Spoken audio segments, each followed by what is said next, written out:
Welcome to It's Called Reality, the discourse for people who give a shit. I'm Willow. And I'm Briana. And today we're exploring something pretty vulnerable from the therapist couch.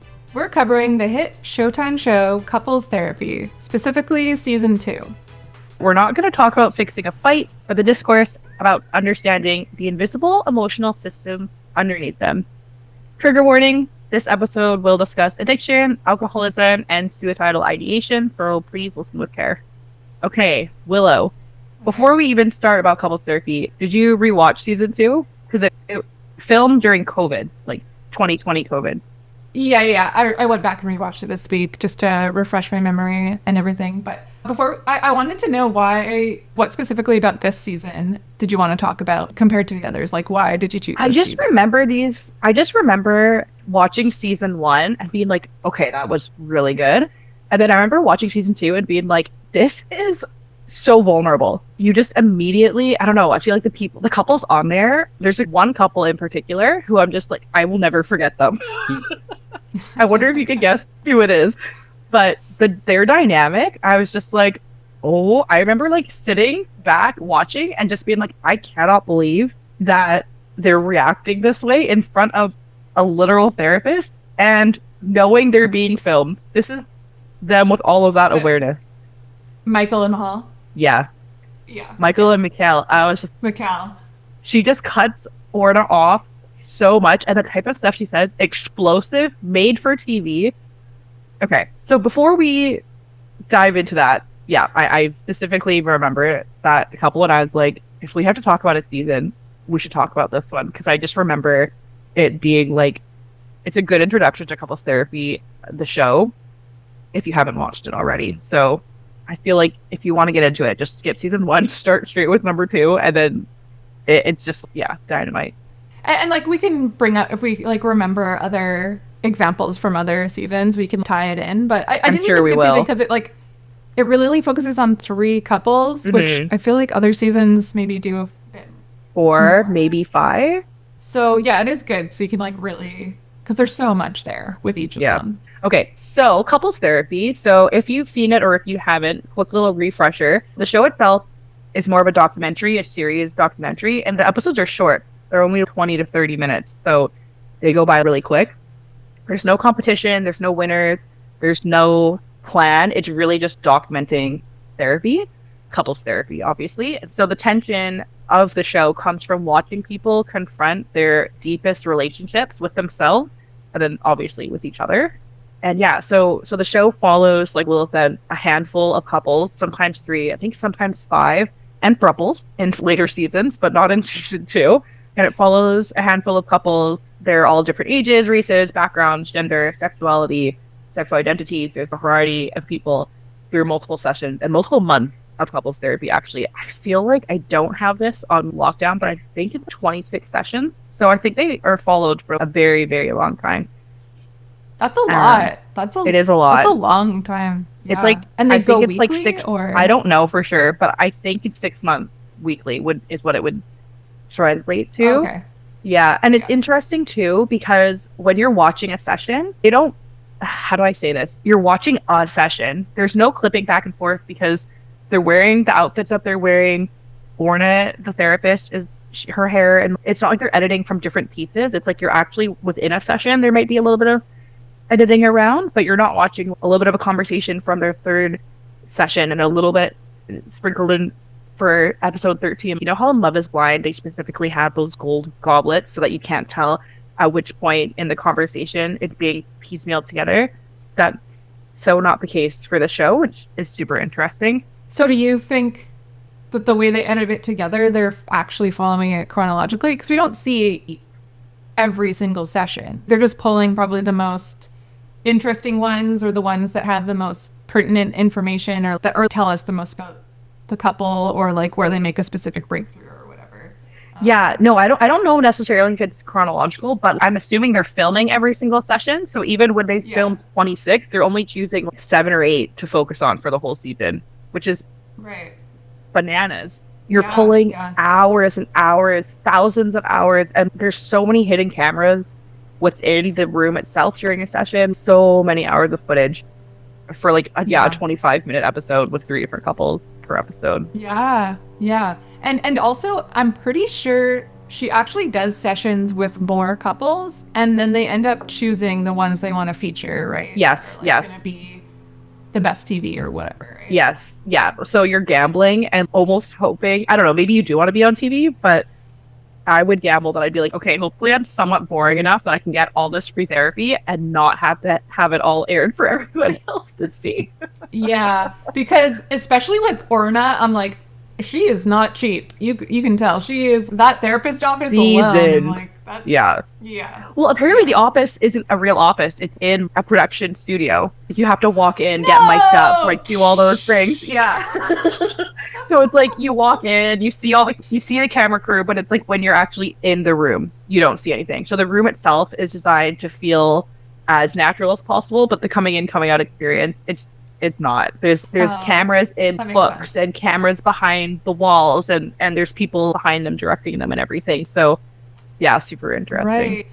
That is interesting because, like, to get people to open up and, like, it be a real therapy session, like, you can't have a bunch of other people in the room, like, standing there with a camera. Because, like, that's gonna... completely that's gonna throw things off for sure. So, okay, yeah, that's it's cool. like I never really had thought about how they do that. Yeah, and I think every episode you watch the couple walk into a waiting room, essentially, and then walk into the session. And I think that waiting room is like literally specifically, I don't know how long they're held there, but I think it's about what you just have to come into, feel like you're in a waiting area before you go into your session to make it as natural as possible. Super interesting. Right. Yeah. Yeah, that's cool. Yeah, so with that in mind, so as natural as possible, but we are getting a glimpse into, I'll say characters because, or I guess subjects, clients. Yeah. We're getting a glimpse, into these people's real lives. And we see the sessions, but we also get clips of them living their everyday lives. We'll see them at the playground with their kids. We'll see them cooking dinner, see them walking their dog. It's broken up by seeing their everyday activities as in addition to their subjects to kind of, or in their sessions to give them more of that full picture. And we watch their stories unfold over the season with, as we mentioned, Dr. Orna Gralnick. I'm not sure. Dr. Orna Gralnick. We always just hear her called Orna. But she's a clinical psychologist and psychoanalyst based in New York. And she's on the faculty at the National Institute for Psychotherapy. So it's this whole show is so New York. That's the only way I can say it. Fascinating. Yeah. So there's a bunch of layers of access. So we see the sessions themselves, we see the glimpses into the couple's everyday lives, and then we see Orna actually behind the scenes, which is so fascinating and so different, I think, than other therapy shows or podcasts or anything like that. We see Orna go to her mentor, and I only know her as Virginia or Dr. Virginia, and she basically offloads her feelings, her thoughts, her real feelings to Dr. Virginia to try to get her insight from her mentor. And then she also actually talks to a group of peers of other therapists and counselors and professionals to bounce ideas off of them as well, which is super interesting because I don't know, I love that part. Yeah, it's so good. And we'll circle back. We'll come back to it, but super interesting because sometimes you watch a couple and you watch her hold space for them and you're like, oh no, are you reading this bullshit from this couple right now? I don't believe what they're saying at all. And then she'll pan to Dr. Virginia and she's like, I basically have to placate them because otherwise they're just going to quit therapy. And I'm like, she does know. It's so nice to like see that perspective. Yeah. Oh, she sees through everything. It's intimidating for sure. Right? Because then when you're good, that's what you want. But when you're watching the session, like if I were the couple, I wouldn't know that's what she was thinking. She does not give away on her face at all. So yeah, we see couples through a couple months and their therapy, especially in season 2. Like Michael and Mikkel, they start the series not pregnant and kind of talking about wanting another kid, and then they end it with her being like super pregnant towards the end of her pregnancy, and then like in the very last episode when they kind of do like a wrap up montage, they're there with her new baby. So that's like at least a year of start to finish for the show. I don't know the months, but it is like pretty comprehensive. And yeah, sometimes it's really hopeful. Like couples will, I don't know, you just can sense that they're like very appreciative and they're lighter. Sometimes couples split. And sometimes couples actually just halfway through ghost, don't come back, or they take a break and then they come back later. So it's like really full spectrum, quite interesting. I feel like a real taste of how real therapy would go. So that's a little bit about kind of the format, and then we can get into, I'll just call them the couples. We'll get into the couples. So there's 3 couples. So we have Michael and Mikal, Tashira and Drew, but I think she goes by Tash, and then Gianni and Matthew. So Michael and Mikal, we're assuming that they're in a hetero relationship. They've been together for 11 years. They start off the series with 2 kids, and then spoiler, they finish with 3. And Mikal is initially upset because she feels like Michael hasn't delivered the life that she's expecting. Michael is super conflict avoidant. He's just functionally passive. He has a hard time describing his wants and needs because he basically doesn't want to express them because Mikal just bulldozes, steamrolls literally everything. Yeah, this couple dynamic is the one where I'm like rewatching it again, even after like, this is as bad as it was the first time. This is still a shocker. It's still so crazy. Yeah, their dynamic is she escalates, he ghosts. She goes harder, he trickles back. She's just yelling, and he's like, yeah. And but you know what? It is like obviously they're very extreme, but I found that I like relate to Mikal so much. Me too. Obviously not. I mean, hopefully I'm not as like intense. I don't know. Maybe I might sometimes. You're not. I just relate to her like the anxiety, obviously, that she's feeling, and this like kind of need to control because of that anxiety, and also at one point she says where Orna's like trying to get her to kind of Mikal. Yes, you don't need to be so anxious about this, and she's like, yeah, but I'm right, and I'm like, that's relatable because I'm also so like that. And stabs Mikal. Yeah, and like the way that their dynamic is that it's kind of the perfect storm of like because he's so passive, and then it's just like this like cycle kind of intensifies, I guess, both of their like I don't know what you would call it, their attachment the ways style. that they react. Attachment styles, because he's like becoming even more passive, and like that, as again, like an anxious person who like needs to control things, would make me crazy, you know. I get it. I get where she gets so ramped up in reaction to him being like so I should say that like everything feels like it's a couple, it's a dynamic between the 2 people, so there's no one person that's always in the wrong. It is like the interaction of factors between 2 people, which also is just how relationships work in general. That's why you can be really good friends with somebody, but they're a shitty boyfriend for you, and they're a great boyfriend for someone else, or whatever. Because it's 2. There's a factor of 2. So I shouldn't say like, she's so terrible, but there's so many times in the sessions where she's just bulldozing. Orna is even calling her back to be like, let's take a break, look at me, focus on me, and she's just can't hear anything. She's so focused on just proving her point, going on a rant. And I just remember being like, oh, me personally, my therapist says my name, and I'm like, yep, this, what can I do? Would never cut her off like that. Yeah. Crazy. Is that what you mean by it being like very New York? If they're not worried about being polite the way that we are?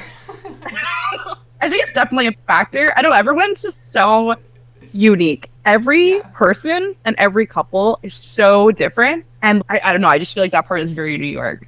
Unashamedly unique. Okay. Yeah, for sure. Yeah, I do want to say too, I think we'll probably get into it when we go into our bigger discussion, but something I really noticed online, especially about this couple, because you see clips of this show online, or it shows up on TikTok or whatever, and you go into the comments. First of all, this is one show where it's therapy, so you need the context and the nuance, and it does really try. I think they take that really seriously in the edit, I think, and try and introduce as much nuance as possible. And I think they do that.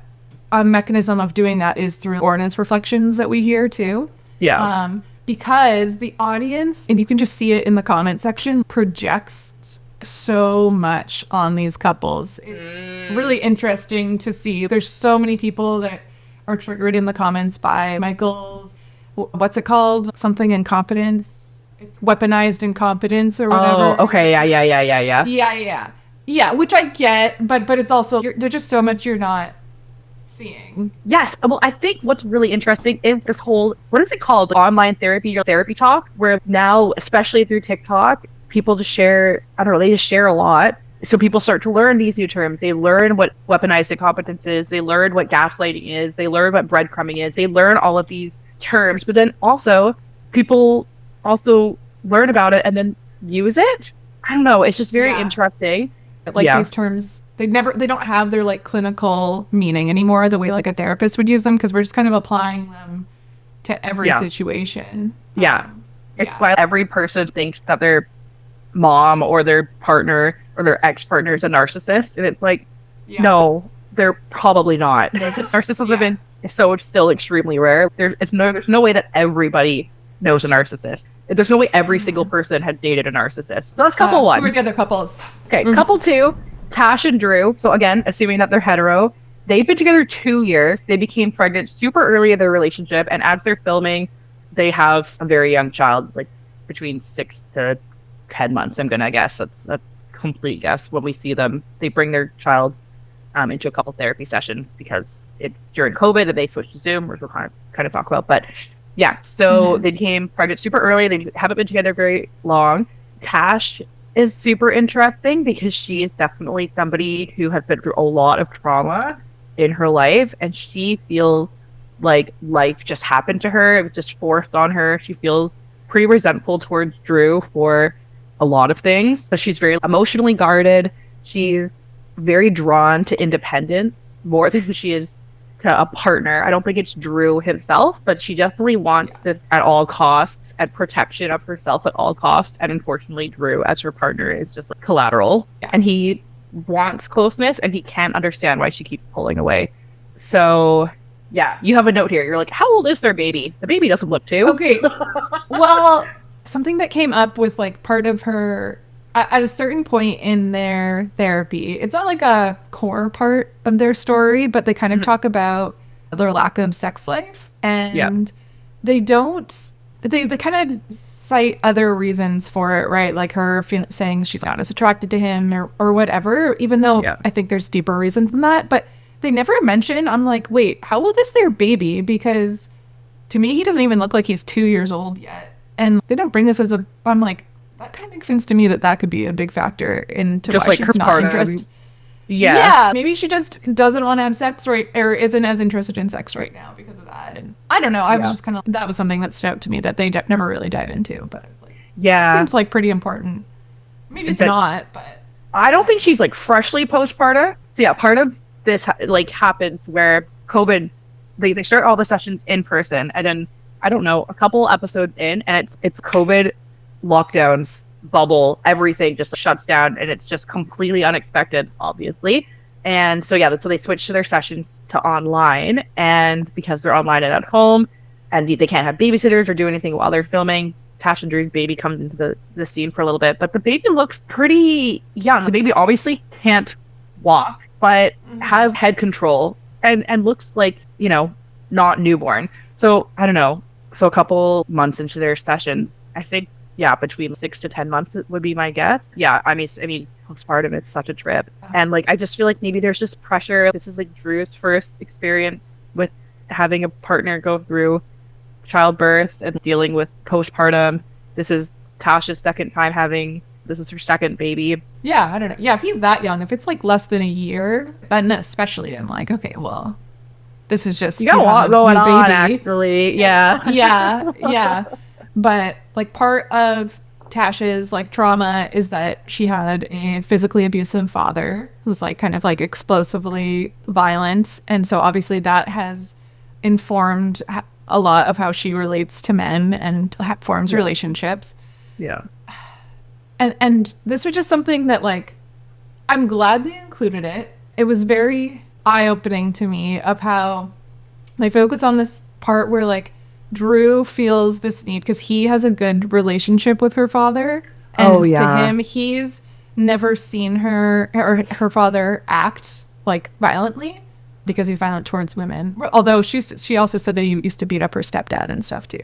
Anyways, he says that he feels this need to maintain a warm feeling towards her dad, even though he knows that this violence has occurred. And I don't know, it was just so interesting to me, an insight into like how men justify other men's violence. And he even says, why would I put myself why would I put myself in an uncomfortable situation? I'm like, well, yeah, because I don't know. I read the uncomfortable situation. Okay, I read it.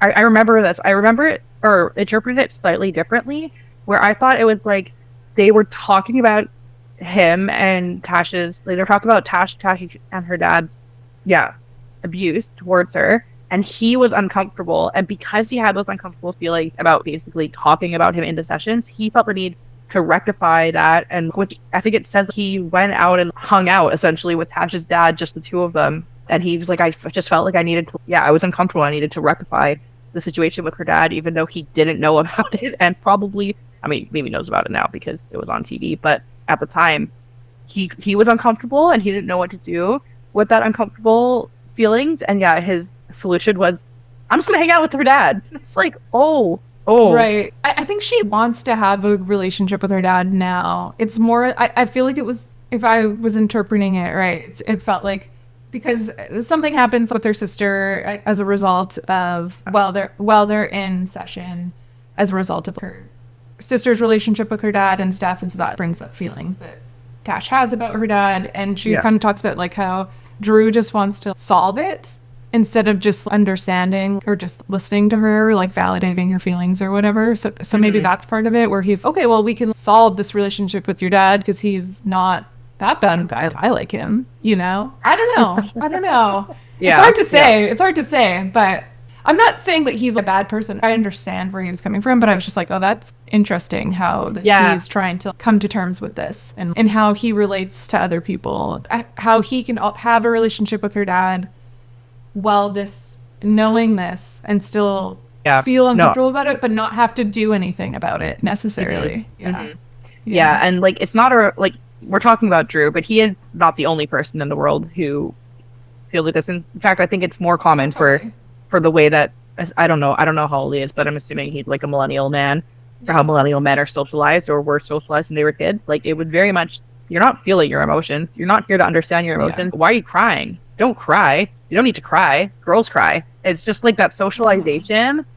So how would you expect him to be able to handle hard feelings? Everyone has told boys not to feel them. So it's not a surprise that now people who are in relationships with men who were socialized this way are having difficult times progressing past that, because literally everybody has conditioned them this way. It's hard. But Drew, he reflects that, but he's not unique. He's very much a reflection of men in general too. Okay, so then we have Gianni and Matthew, and they've been together for 3 years. They're a queer couple. Matthew is in recovery from alcoholism and now is sober, and he's confronting a sexuality that's entangled with his substance use and his basically familial abandonment, and just dealing with his whole adult life with Gianni. So again, there's a lot of trauma for both of them. There's the addiction, the alcoholism, and the suicidal ideation within their couple. So very difficult. And Orna, through some of her sidebars, some of the questions she asked, you're like, ooh. Gianni and Matthew are fighting about a photo that had resurfaced from earlier in the relationship when Matthew was very drunk. And Orna says at some point, I think it would be helpful for you to see this photo. I think it would be, or video. I think it would be helpful for you to see this. And I think it's the editing, but Matthew and Gianni just look at her like, what? We're not doing that. They don't say anything. And then it just pans away and cuts to her. And then Orna's talking to her mentor, Virginia, and she's like, I have a soft spot for Matthew. I really want to help him. I'm projecting onto him. I have the savior complex with him. Oh my gosh. And then you could just like, whoa, what are you doing? It's super interesting, I think, to see that, because you're like, we as a collective society assume that therapists and counselors have it all figured out because they're helping us through our shit, but they are regular people in their professions, no matter how good they are. They're not perfect. They're also just people. They are helping themselves through the same things they're helping us through. It was super vulnerable of her to show that to us, which I really, really appreciated. Yeah, I love that they show the human side of therapists. And Orna was actually on the Las Culturistas podcast recently, but with the launch of season 5 that just came out. You're joking. I need to go listen to that. It's really good. I highly recommend. You should. Okay. So I might cite it a couple of times because it was really, really interesting. But one of the things they talk about, what was important to her when making this show, she was like, I don't want to make another show that's like about the narcissistic therapist, like trope, right? Where it's centered on her and like her genius and like it's about the therapist. She was like, it was really important to me for that not to be the show that we're making. I wanted it to focus it on just the work.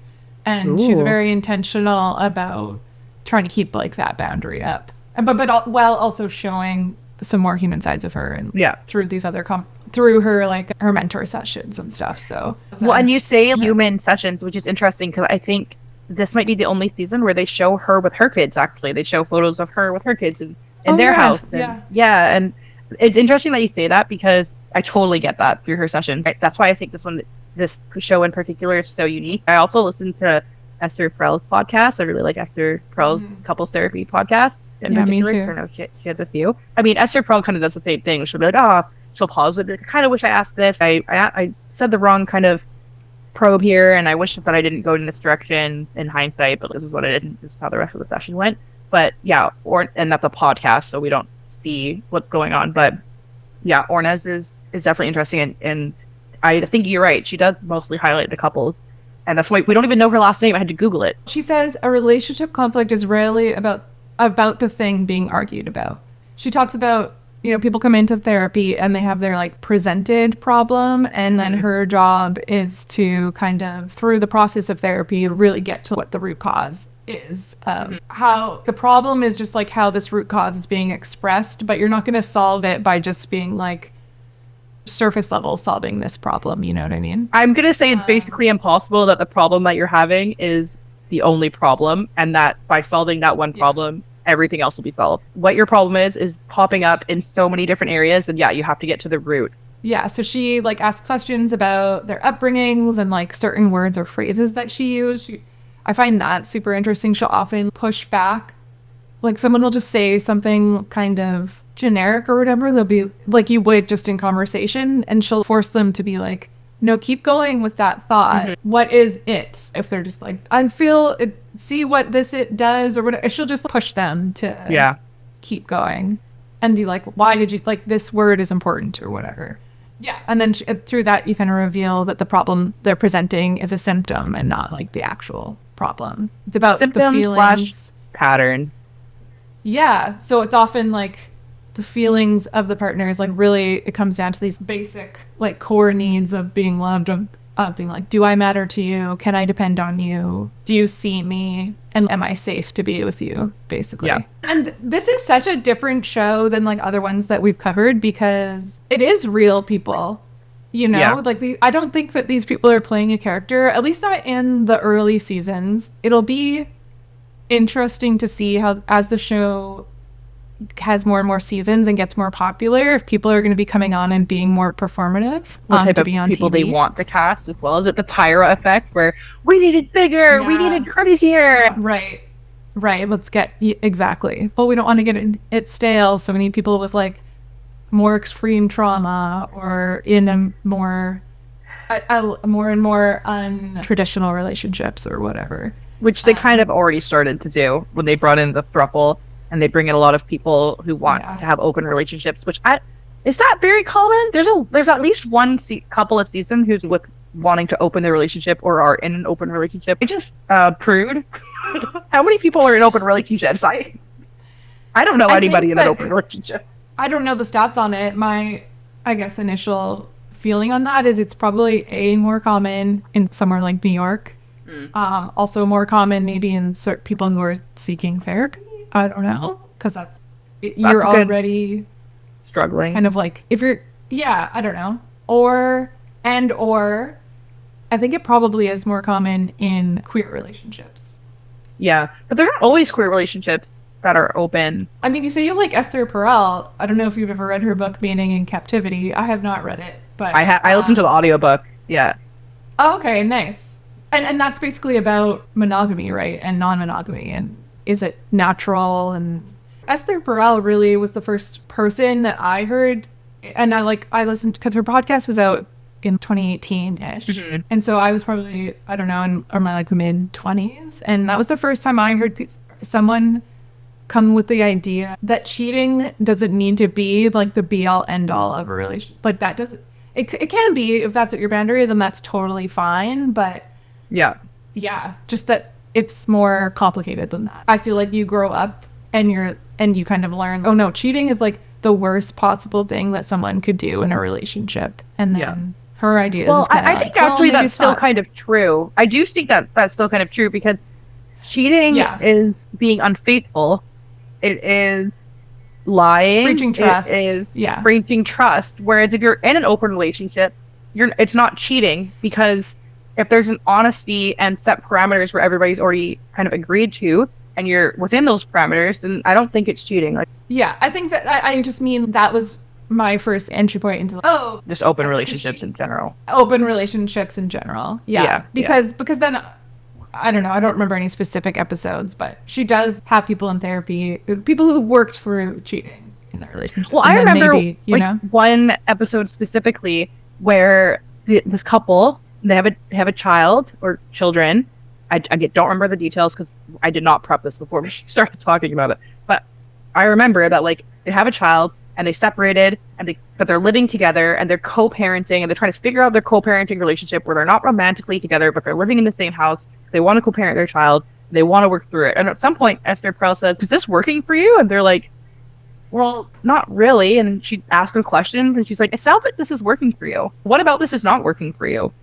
And it's basically like that they're not intimate with each other. And she's like, "Just keep your relationship as it is and just be intimate with other people then. Like, it sounds like everything else that's working for you is working for you. You guys are actually happy. You're just not intimate with each other and you're missing an intimate connection. Can you work through being intimate with other people and just keep your co-relationship living as you are, as best friends, like really good friends?" And I just remember that being like, wow, she's suggesting this. That's crazy in a good way. Anyways, this is about Orna's show, so I guess we'll... So sorry. What makes couples therapy intriguing, and this is kind of the issue we were alluding to earlier about like online people taking up like online therapists or whatever. Yeah. Because therapy is so specific and individualized, but at the same time, by like watching these relationship dynamics, like there is still something universal about these patterns that show up in all of these couples, right? Of like how we all protect ourselves and seek connection and repeat the same like loops. Why do you find watching it compelling? Do you want to expand on that at all? Sure. I mean, your personal takes. My personal takes. So I went to school originally, like for my undergrad, studied psych, and I thought I was like, my goal was to be a counselor, a therapist, but at the time, I don't think I really understood like what the pathway was to get there. So I was doing more of like academia. I was doing like studies and research. And at the time I was like applying to grad school, not getting in, interviewing, not getting in. And one of my interviews for PhD, a clinical psychology PhD program, she's like, "Oh, this is the type of research that I'm doing." I think her specifically with like yoga and eating disorders, which like when I wanted to study clinical psychologist, it was mostly with eating disordered patients and addressing body image as a topic. And so, that was really interesting. And I was like, "Oh, like I'm here for research, but really my end goal is do counseling." And she's like, "Oh, well, I'm only here for people who are going to do research because that's how we get money and that's how we get grants. So I'm definitely not taking you." And I was like, "Okay, I don't think this is for me anymore." The PhD way is not the way. And I actually just like completely gave it up, which in hindsight, I should have just applied for like counseling programs, which are different than PhDs. But then also like when I wanted to do the counseling programs, they told me that I was too young coming right out of university, that I needed life experience, and that the average age of people in the program was in their late 30s, early 40s.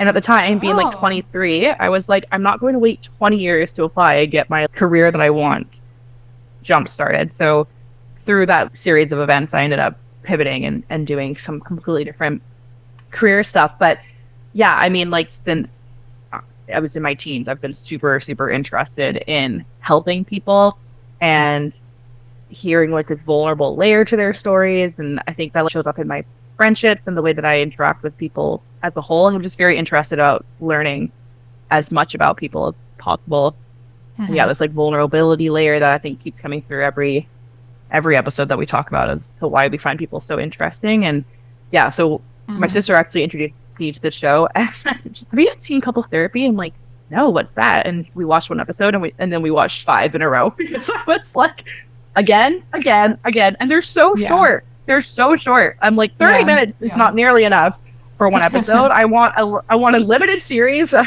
want 100. I was like surface level a little bit about me. What about you? Yeah, same thing. I think it's kind of compelling. There's something like voyeuristic to it in a way, right? Because you're like, it's so intimate and you're a fly on a wall, like somewhere that you would never be able, in real life to get insight into. Seeing these like very intimate yet like relatable ways that like couples relate to each other. And then like the meta layer of watching Orna's work is super interesting, just as somebody who is interested in science and psychology and all that stuff as well, and just like how therapy actually works. That's really interesting, because I feel like even her therapy itself is, I feel like when you traditionally think of therapy, you think of, and how did that make you feel? And tell me about your mom, and tell me about your dad, and oh, tell me more. It's just you, but she I don't know, just the way that she talks, she's so good. I think that's the only way I can describe it. She's so present. The way that she thoughtfully makes people reflect on what they've said and think deeper, so natural. And you can see even in some of the sessions where it sounds like this was very heated. There's a lot of conflict going on between the couples, between Orna. This did not go well. I've been leaving the session, they're like, thank you so much. I'm like, okay, what happened? This looks so emotionally taut, but the people leave feeling really good. So she's obviously doing good work with them and making people feel comfortable, which is amazing. Yeah, she's so good. Again, like you said, at being present and being very compassionate. She always validates people's stories. Like when they open up about a trauma, she's always says, that's awful that happened to you, and I'm sorry. She always starts there with like on a human level, but at the same she's just able to balance that being warm and compassionate and human, but also calm and removed at the same time. It's honestly, I don't know, it's hard to find. My personal experience with therapy is that, and I think it's the common, I've had a hard time finding a therapist that I really connect with. In a lot of ways, because I'm kind of an asshole and I think that I'm smarter than your therapist. Not necessarily that much. Yeah, kind of sometimes, but like it's definitely a me issue too, for sure. Well, I understand. Yeah. And I'll go to them for max 5 sessions. That's a lot. And then I'll like 4 or 5, and then I'm like, okay, this isn't it's not for me. Either you're not asking me the right questions, I feel like. You're not leading it enough. I feel like I want someone to be like leading it more, or you're just giving me like these very like basic things where I'm like, yeah, well, I could have Googled that. I know that. Yeah. You know what I mean? Yeah. I should give you my therapist, because I see her virtually, and actually another one of my friends sees her, and she's actually really good, because I had a similar thing. My first introduction to therapy actually was couples therapy, and then I we stopped seeing them, and then I was like, I need a new therapist. This is actually right after Gizmo died. I'm like, I need a new therapist. And then she gave me a referral, and I saw the person for 3 sessions, and every session I left crying and not feeling like lighter, but leaving feeling like she didn't understand me. She didn't support me. Like the 3, I was like, after the first, I told Dennis, I was like, I'll give her 3 sessions and I'm out. I don't know if maybe it's just, I don't know what's going on, but it was 3 sessions. They were all horrible, and I didn't go to therapy for like 2 years. And it was like, it was so bad. And then that's why when I found my new therapist, I need to do a 20-minute consult with you. I'm not wasting our time and money by, not getting along. Because I feel like if I had done a consult with this other person, I probably would have known that it wasn't for me. And I think like pretty early on in one of the first couple sessions, I like told her what had happened. She was literally like, on behalf of all therapists, I'm actually so sorry. That sounds so unvalidating and just horrible, and I'm just so sorry you had that experience. And that's all it took, and I was just like And then like I hadn't talked to a therapist about like his mom's death, which was honestly traumatic in the way that it happened basically overnight. And she helped me work through it. And I was like, this is what I needed. And it's such a shame that it took so long because that's what I wanted. And I just couldn't get it from that first person. And then I've been with her ever since. But she actually hasn't known me not pregnant. The very first session that I went with her, I was pregnant, but I didn't know it. And then, so I'm like, you've never known me not this hormonal or post-hormonal. It's unfortunate because I feel, even though therapy has been more and more normalized and the stigma around it is lessened, people are talking about it more and more, I find, like my peers, like you and other people that I know. Yeah. But it still is so hard to decide to go. And then when you have that experience of it's hard. Because what I always felt was like with a consultation, especially when you're like first going, I was like, I don't know what therapy is, so I don't even know what to ask. And so I think that's why I would try for so long with these different therapists, because I'm like, well, maybe this is what it's supposed to be and I'm doing something wrong, Yes. And then, okay, this was like kind of fucked up, but I had a therapist break up with me. Well, what was your reason? Because she said that she was just basically like, you're not being vulnerable enough, basically. Yeah. And she was like, we obviously just don't click. And that's like she was like, the number one thing of therapy is like, you need to click with your therapist. It needs to be like a good fit. And she was like, oh, I don't my think we're God. a good fit because you're not being vulnerable enough. Yeah. And I was like, first of all, I told you in my, like, one of my first sessions with you that vulnerability is something I like struggle with, like opening up, and isn't it your job to get me to feel safe enough to be? And I was like, I felt like I was being vulnerable. I like cried in one of our sessions. Did you like them? Would you have broken up with them if they didn't break up with you? It probably. I think that's the thing, is she was right that it wasn't the right fit, but delivery was not good. Delivery was not good. She was correct, but also it was she could have approached it in terms of, she could have approached it where it was like, okay, I know you mentioned vulnerability is difficult for you. I can sense that as your therapist right now. What do you think we could do to get there? That would have just been a more nice approach instead of just like, you're not being vulnerable and I'm breaking up with you. I'm so sorry. That's actually, and I have so many thoughts. First of all, I'm just like, that's so rude. Yeah. It was rough. I was like, what a mind fuck. Yeah, literally. Yeah. Oh my God. Yeah. I was sorry, dude. Oh man. Oh yeah. It's good. I'm over it now. The other thing that I would struggle with is, she was like upset because I wouldn't go into enough detail about certain stories, and because I'd be like, no, I don't need to tell you all of the details of this thing because I already know that. I'm telling you how I feel about it. And you're doing the work for her, quite honestly. Exactly. I'm like, let's not waste time going into the whole story and background of this. This is how I'm feeling about it right now. Let's talk through that. You know? But she would be like, well, you're not wanting to open up to me about this stuff. I'm like, no, because it's not important. I don't know. And this feels very Orna-like, where she's tell me the gossip, tell me the story, and you're like, she's literally just trying to get the tea. She's trying to get the tea. That's what it sounds like. No, you're like, it's not that I'm not being vulnerable with you. You're like, I don't think I need to tell you every single thing that happened that made me feel this way. I could just tell you why I'm feeling that way, and give you a general overview. Yeah, we only have 50 minutes. I'm trying to be efficient with our time here. Whereas I'm like completely the opposite. I'm like, let me tell you everything that happened so that you can agree with me that this is shit and I should be feeling. Anyways, that's why I think that couples therapy is kind of an important show, because obviously there's like different types of therapy, but it shows like what good therapy should look like. And I think that is important for people to be able to see who have not gone to therapy before, or who are struggling to find like the right fit for them. I agree. I agree with that. Yeah, love it. Everyone should go to therapy. Yes. Yeah.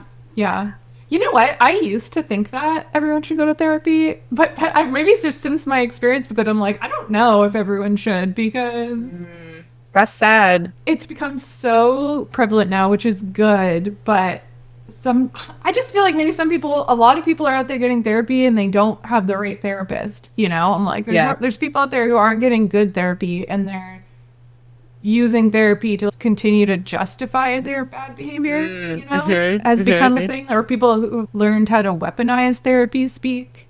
I think has become kind of a phenomenon. So I'm like, I don't know.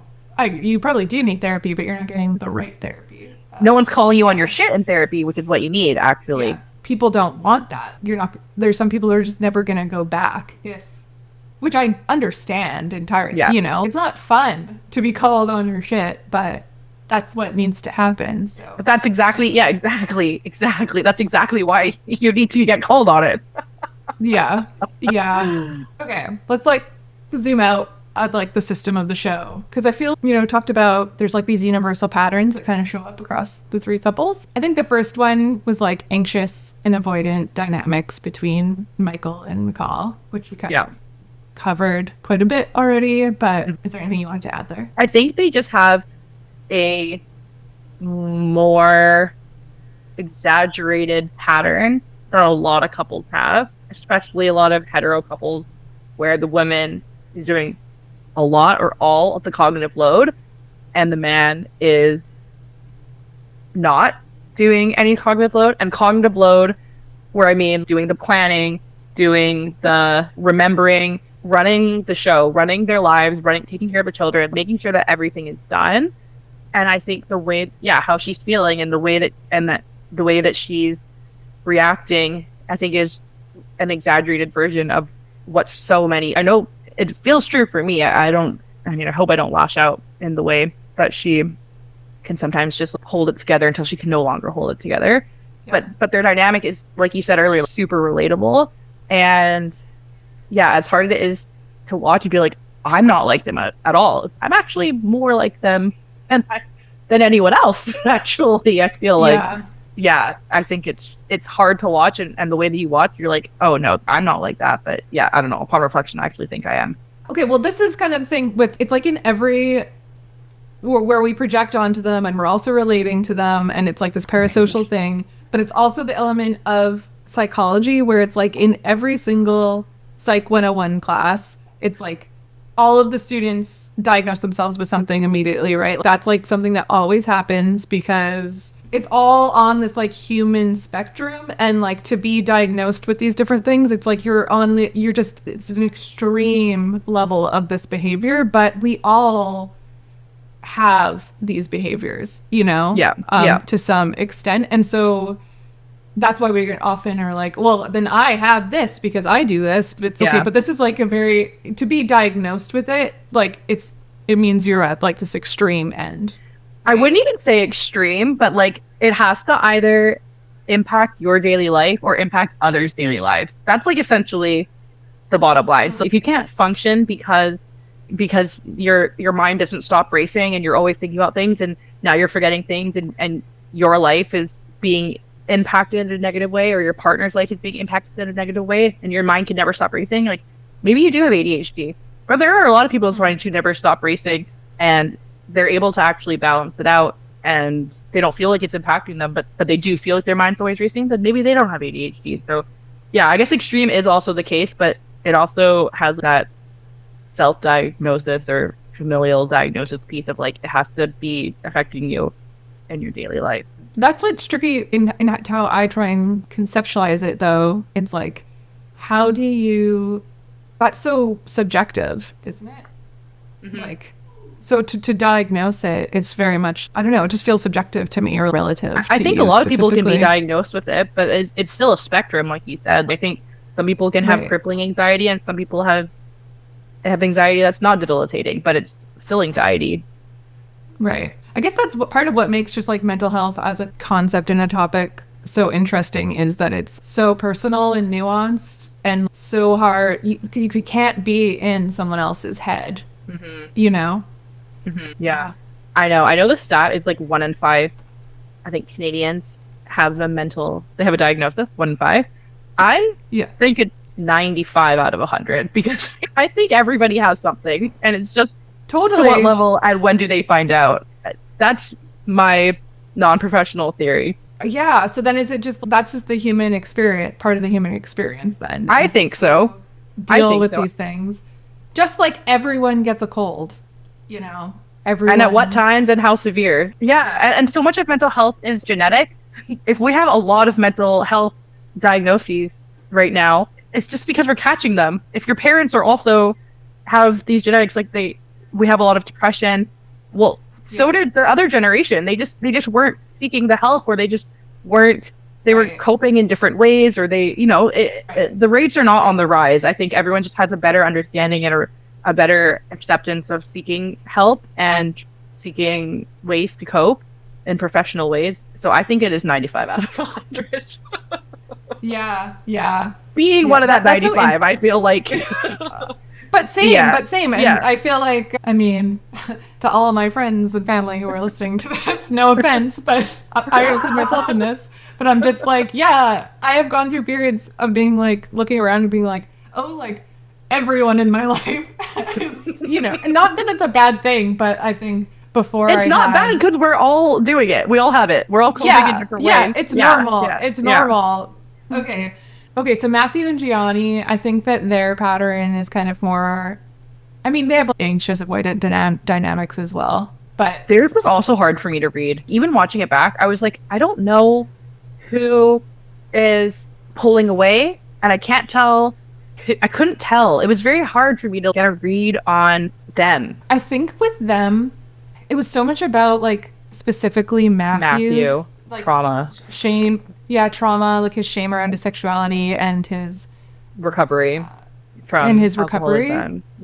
Yeah, that it was so much, it was almost more about the work that he had to do, and that obviously impacts his relationship with Gianni, but it was less about, I think couples therapy obviously helped them understand each other more, for sure, and how each of them were reacting to this trauma. Like Matthew needed to understand how his trauma also impacted Gianni. Like he couldn't really empathize that way, I think, but it helped through therapy to get him there. They were different because it's so much more focused on Matthew's stuff. I feel like a lot of the conversations we saw were focused on Matthew, but Gianni is not a passive participant in the sessions, right? Like he is very resentful and has a lot of strong feelings without putting pressure on Matthew's sobriety, but as a partnership, he is very much frustrated, upset. Like he has a lot of feelings about how he wants Matthew to show up for him,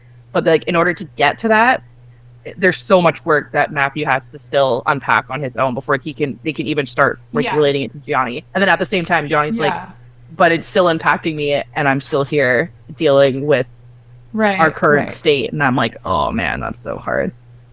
Yeah. No, I think that summarizes it well. And then they also have this kind of codependency between them where, I mean, at one point, Matthew says that Gianni is like the only reason he's sober. And I'm like, that is so much pressure to put on one person. But then he later complains about the pressure that he's the reason that Gianni is staying in the US because Gianni is Italian and can't travel to Italy because he won't be allowed back because it's COVID, all this stuff. So he complains about that pressure. But you are the pressure you're putting on him is the only reason that you're sober. That's intense. That's really intense. Yeah. Well, then Gianni, I mean, oh man, I don't even know if I want to go down that rabbit hole, but I can't have a drink. And I'm like, well, no, you're with somebody who's in active recovery and will be in active recovery probably for the rest of their lives. Forever. That's part of supporting them. Yeah, it's just so hard. It's so hard. Yeah. There's just like a denial there too, probably, right? Okay, Tashira and Drew, I feel like we unpacked them already. Unpacked them, the resentment to self-protection thing. And they seem to get... They end, like, she really has a breakthrough, or at least it seems so on the show. Yeah, it seems like that to me, too. Learning to let her guard down. Oh, because he buys her a puppy. So I let my guard down and I bought a puppy, too. I know. Which, first of all, I'm like, okay, I'm glad she's happy about it. I'm like, I hope they just had discussed this prior to, I don't know. She already feels like she's doing everything, and things have been thrust upon her. And now here's a puppy for you to take care of as well.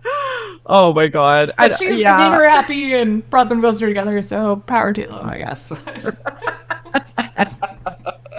Well, and this is still reflective of COVID too. Everyone was getting puppies during COVID. Yes. And I just want to say, this is my personal opinion, but I do not think pets make good gifts. I'm like, this is really, not it's a my gift. dream. It's my dream. I have a dream that Dennis will surprise me with a puppy one day. It's a Barbie. I tell him every Christmas and every birthday, I'm like, am I gonna get a puppy? And he's like, no. If it's something you've specifically asked for, then sure, but don't spring a living being onto somebody. I don't know. Like, this is just I do understand why there's so many dogs in the shelter system, because people get these dogs when they're cute little puppies and then don't have a full idea of what this dog's going to turn into, you know. They're a lot of work. Yeah, they are, actually. Okay, so to get into a big picture of it all, of what couples therapy reveals about the world beyond the couch. Ooh. Just as the systems of therapy in general, I mean, the first thing with mental health resources and therapy is there is an access problem. It's expensive. It's time consuming. There's a lot of cultural stigma around it still. Well, and like you said, it's hard to find a counselor that you jive with too. Like even once you're ready, you have the resources, you have the time, you're being vulnerable enough to put yourself out there and talk about the hardest stuff that you're experiencing. Then you have to find somebody who you get along with and want to disclose all that to. Yeah, there's so many barriers.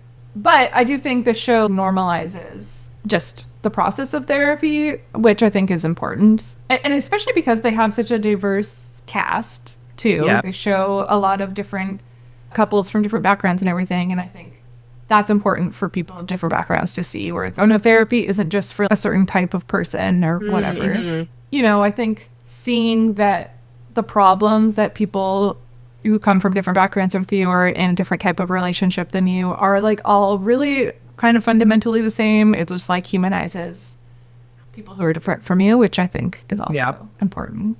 I agree. And then I did really want to note, because this season 2 specifically, happens during COVID, so they have to rely on like telehealth or remote therapy for a portion of it. Yeah. And it's like Orna frames it kind of as detrimental to the process. But I actually think like telehealth therapy has really boomed post-COVID, and I think it's actually made therapy a lot more accessible. Like you said, you go remotely with your therapist as well, don't you? Oh, yeah. I mean, like when everything went remote in 2020, like school was online, that had never been like so mainstream before. And yeah, I mean, it totally I bet her take is different now too, 6 years later. Like I bet her take is, oh, that was really good. Right. Because yeah, I've done in-session therapy, like in-person therapy and virtual therapy, and I actually like in-person therapy a lot better.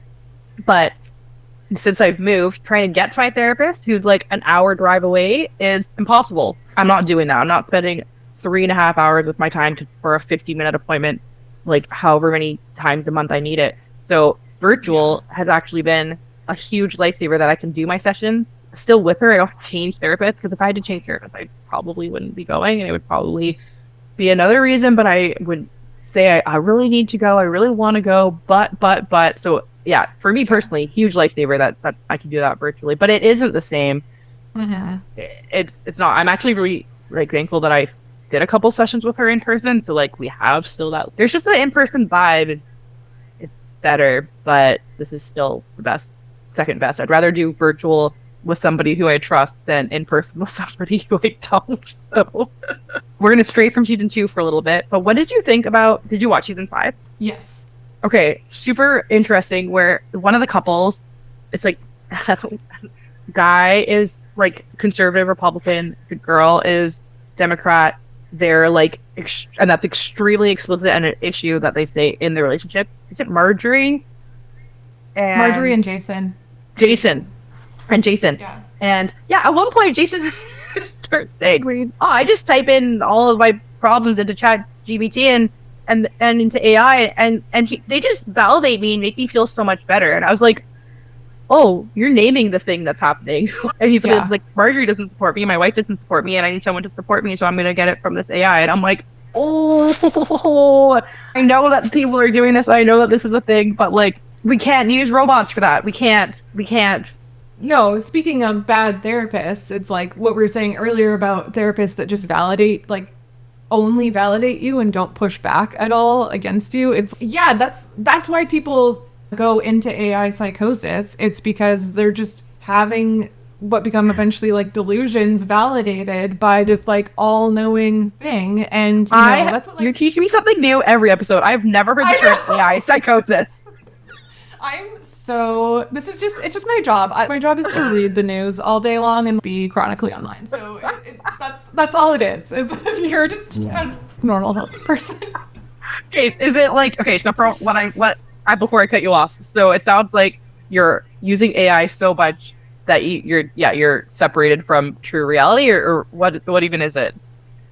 Yeah, exactly. It's like you are, Jesus. It can, it removes you from reality, and it can also like, feed into your delusions, right? Because it's like, you'll say something and be like, what about this? And it'll be like, yeah, no, you're totally right. That is a weird thing for that person to say. I don't know. But again, why couples therapy is so important, because it shows Orna as a human being, but that is a more effective way to give therapy than this like all-knowing robot, because the robot doesn't understand nuance, and also it's been designed to keep you using it. It has its own algorithm. It has its own it's really just harvesting data from you. It's not really there to like, people are turning to it for, I don't know, and like I see the temptation. It's the outsourcing of emotional labor to AI, but that's not true intimacy, and that's just going to further fuel like the loneliness epidemic, and like it's going to make mental health worse, I think. It's definitely making it worse. Yeah. I think the what is it, recipe, the antidote to loneliness, it's connection, and we need human connection or dog connection. I don't know, we need a living being connection. Like, I actually think there's a lot of value to pets. Pets really do make that, for sure. Like, I don't know how to put that into words, but I do think pets are great. And pets teach you presence, you know? You can just be present with them. And also, like, depending on your pet, there is an unconditional love that they can provide. They look to you.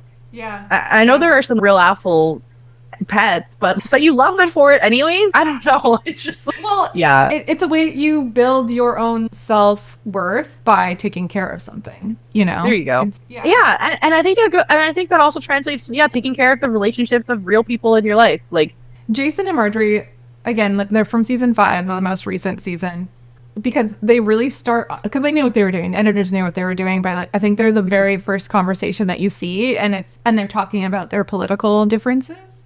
And I was like, let's go. This is fascinating. I'm like, how can you be married to somebody who has such fundamentally different values than you? I'm like, okay, because maybe there's just something I was just excited to learn about that dynamic. And I don't feel like we really learned that much about, they just don't talk about politics. And that's how they remain harmonious. They're just like, well, we just don't talk about that anymore. And it's a little bit, like, she kind of tries to get them there through being like, do you guys know what matters to each other? I did like that part of it. Why are these things important, even though we don't agree with them? Why is it important to my partner, kind of? Yeah, I think that, but actually, I think that is how you approach it. I think if you fundamentally don't see eye to eye, then you're not going to find a common ground. So I think actually the way to approach it when your values are so different is to be like, can I understand?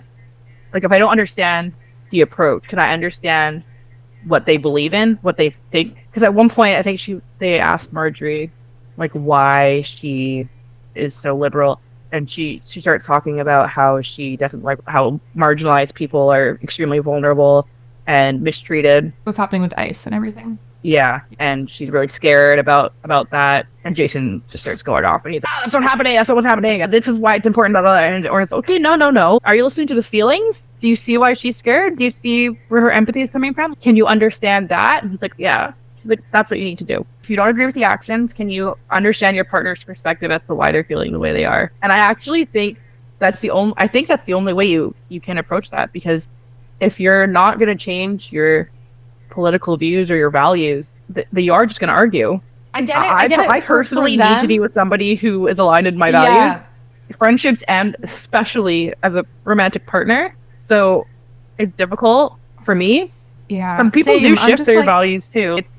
I don't know. Maybe my partner and my friends will swing the other way, and maybe my gut reaction shouldn't just be, I'm going to cut you off now. I know. It's hard. It's so hard though, because I'm just projecting on it too much for sure. But for me, it's just like, how can I feel like for him, I'm like, I can understand why you think this way. And the reason is because you don't think it's ever going to impact you, and you don't have empathy for other people. And you're right, though. Like, it isn't impacting him. It isn't. But he just doesn't care that it's, Yeah. I don't know. It's just, to me, I'm like, that's very fundamentally. Even for him, actually, at one point he says, I think it's going to make things better. I believe it's going to make things better. And even though I don't agree with what his values are, like, I can see where he's coming from if you think that things are going to be better. Like, they're not, but I understand that that's what he believes. So, okay, I get that. But I don't know. Right. Yeah, I guess that has to be the starting point. It was useful for them to include, but it's tough. I think that's also a relationship that I'm sure a lot of people can relate to. A dynamic. Probably. Yeah, totally. Okay, one other thing I wanted to mention about Orna on the Las Culturistas podcast was, and I meant to go back and listen to it because I listened to it before I rewatched season 2. So I'm pretty sure this is who she's talking about, but I don't remember for sure. In Las Culturistas, they talk to her a lot about the edit and what she's learned about like the audience's reaction to these people, because it is something that's so vulnerable and intimate that they're participating in, how careful they have to be with the edit. And, we've talked a lot about the edit in our other episodes and how the edit is used to craft these characters out of real people. Except in the other shows, I think there's more of an understanding of that's what they're participating in for the most part. Oh, I don't agree, but okay.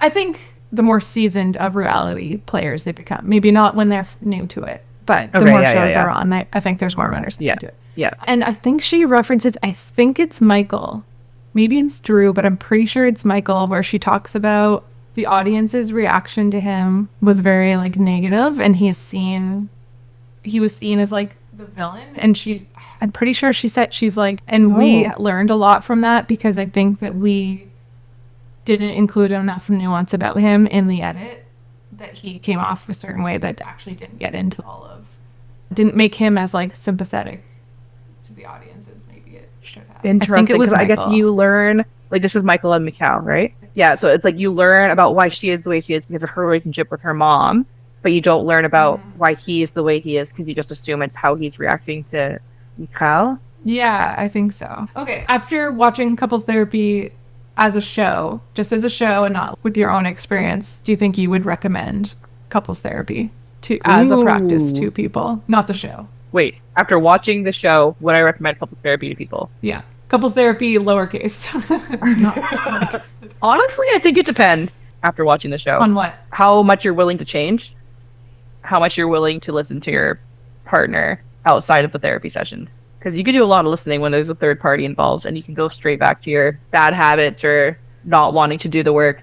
If you're willing to do the work, I think it's worth it. If you're not willing to do the work outside of the sessions, then I don't think it's worth it. Which I think is what we see with a lot of couples therapy with capital.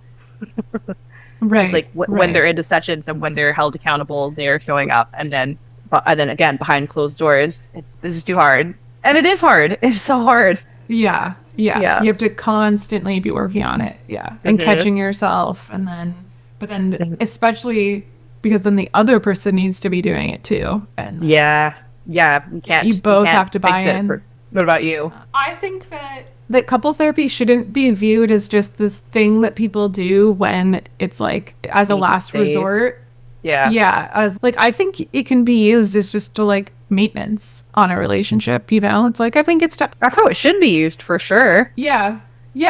I feel like we're getting to a spot where we're not communicating, and let's go have someone help mediate that before it gets to a point of contempt, which is you can't come back from, basically. Yeah, totally. I'm thinking a fun thing to end on would be doing a quick round game of going through different relationship tropes or themes. Ooh, yes. And yes, being this is like, good. which one each of us are. Okay, so first, Wait, before we do attachment it, I think we're going to be very similar. Probably. I do think they'll be similar. Okay, let's start with attachment styles. What are you? I'm anxious-avoidant. It's Same. the worst risk you could be. You are too? Oh, yeah. That makes me feel so much better. It is the worst one. Yeah. I told that to one of our friends, and he was like, oh, that's really bad. That's like, don't blame me. I didn't do anything. It was my parents. Oh, man. Yeah, that push-pull. Wow. We're going to take this offline. Okay, love languages. What's your love language? Probably all of them. But yeah, I feel like the one that like gets me the most is acts of service. Same. Yeah, but it has to be acts of service in the way that I want. It can't just be I'm doing this. I'm like that's not helpful for me. I need acts of service with like specifically. I'm trying to think. A lot of times Dennis does a lot of the meal prepping and the cooking, which is huge acts of service. But then when he makes a meal that I don't like, because our taste profiles are completely different. We literally don't like the same food almost at all. I'm like, I know you did the cooking, but like I don't really like it. I have a really hard time with that because if you made a dinner that you knew I would like, then that's an act of service that I would like, but it's hard. Yeah. To me, acts of service is like something like kind of above and beyond that they like didn't have to do, but they do it for you because they know that it would make your life easier, even if it's just a little, something. Yeah. Even if it's something small. Yeah. Yeah. What's yours? Oh wait, let me guess yours.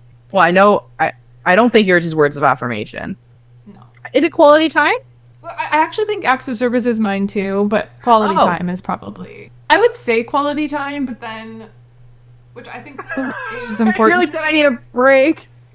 Yeah, I'm like, I also really like my alone time, so I think it's acts of service. Maybe that's just being married. You're like, acts of service, everything else I don't give a fuck. Leave me alone. Do not touch me. Yeah, Dylan just 1,000% physical touch. Yeah. Oh, yeah. Big time. Constantly, I'm like, he like needs to be hugged constantly, and he'll just like always just be like, I'll be like doing something in the kitchen and I'll turn around and he's just like in my way, and I'm like, I'm doing something right now. You're in my way. Okay, what are some other ones? The rest these aren't really like this or that, but I guess we need to say it if we are these or not. People pleaser. Yeah. I think I probably am too, but less so than you. I actually don't think I am. No? I actually don't think I am. Yeah, no.